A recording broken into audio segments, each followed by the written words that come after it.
22 beats per minute. Those words changed my life. Piercing light is coming in from the nurse's station into my cracked doorway, and this woman to my left is tugging on my sleeve and calling my name. Wake up, wake up.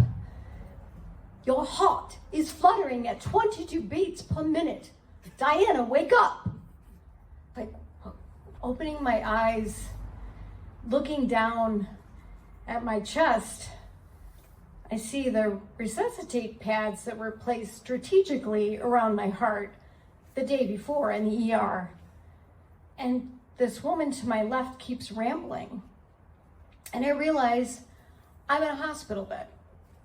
And she says 22 beats. I'm like, wait a minute. 60 to 100 beats is normal for a heart rate, right? What's this word fluttering? And all of a sudden it's starting to feel like the Titanic.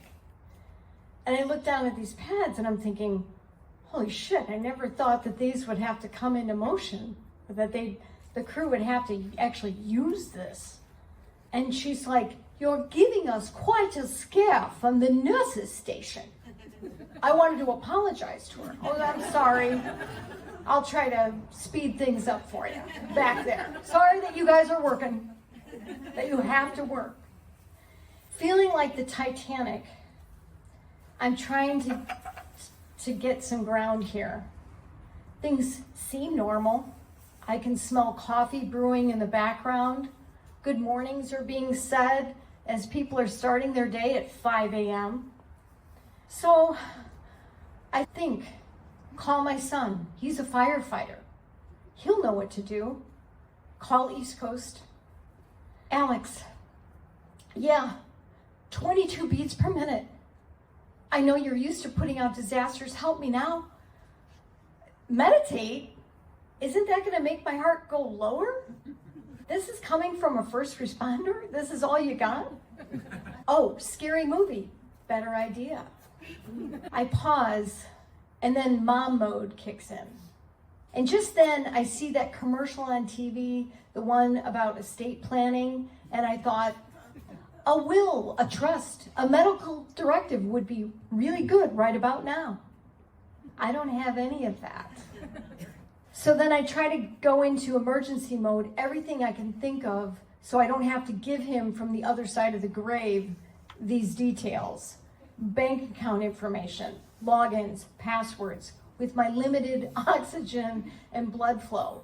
Not let alone trying to transfer money on my phone at 22 beats per minute. So moving forward, I end the conversation with I love you. Hanging up the phone, I realize, oh shit, final arrangements. I grab the hospital menu. On the back of it, well, this food kills you anyway, so I'll just put the final arrangements here so they can find it, right?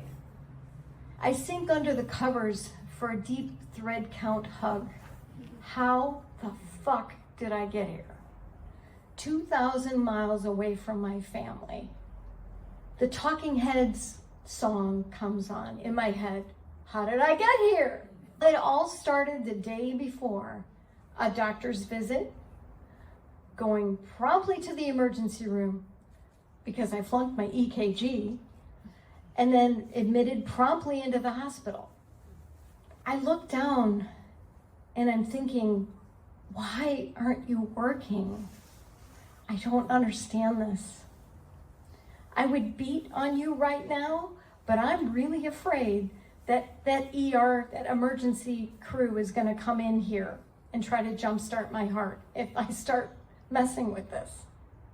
And I sit for a minute and I feel numbness. And all of a sudden there's this swell of emotion that comes up my body, starts to spread across my chest and fill my eyes with water. My heart is speaking to me. And if I was to give it a voice, it would be a Southern belle. And the words come, I quit. I'm sorry, I beg your pardon? I quit. You heard me. Girl, you gotta honor me. You've been passing parts of me out like I'm Halloween candy. Wearing me on your sleeve for every outfit. And just forsaking me for every other heart that comes along. And we are done. Okay. Well, you see, I still have plans. And this isn't in my plan. So, my background sales. What do you need? I'll give up the stressful clients.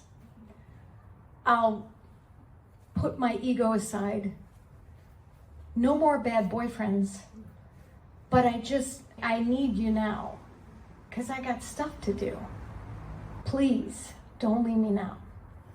And then all of a sudden, there's a calmness. And I say a prayer, O Lord who art in heaven. And then I go into the spiritual chanting, Nam Myoho Renge Kyo.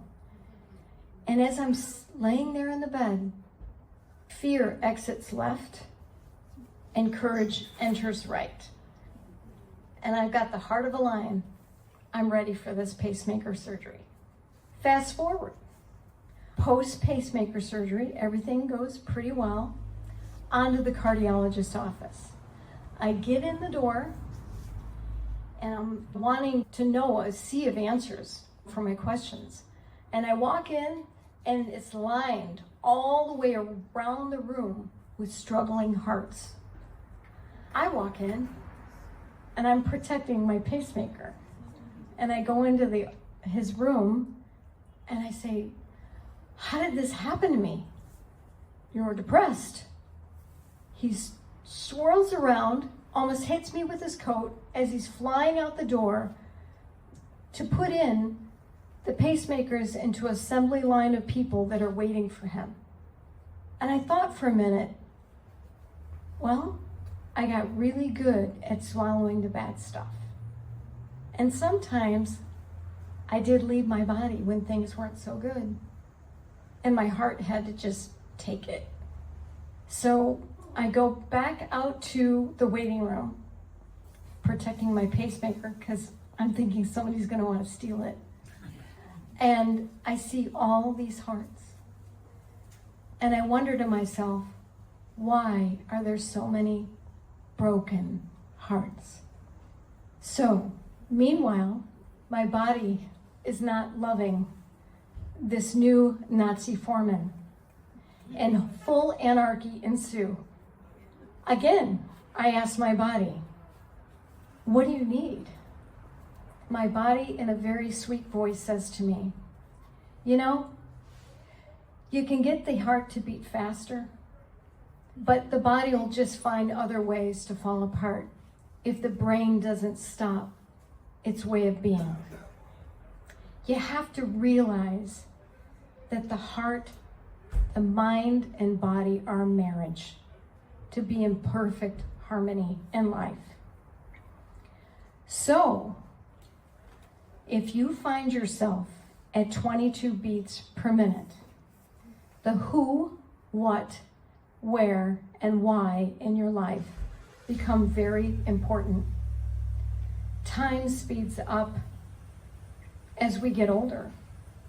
Fast forward, mind and body are in marriage therapy as we speak, doing very well, I might add.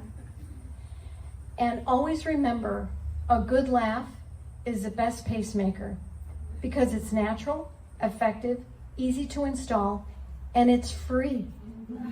Thank you.